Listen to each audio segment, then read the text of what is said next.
সুন্দর রান্না হচ্ছে গরুর মাংস ভুনা করব। দেখেন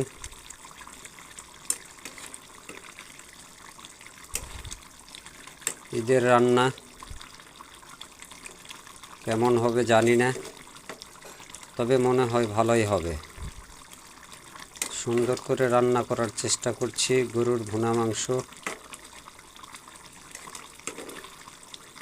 তো সুপ্রিয় সুধী, আপনাদের সকলের দাওয়াত রইল।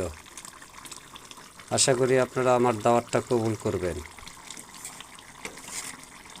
গরুর ভুনা মাংস রান্না করতেছি নিজেই।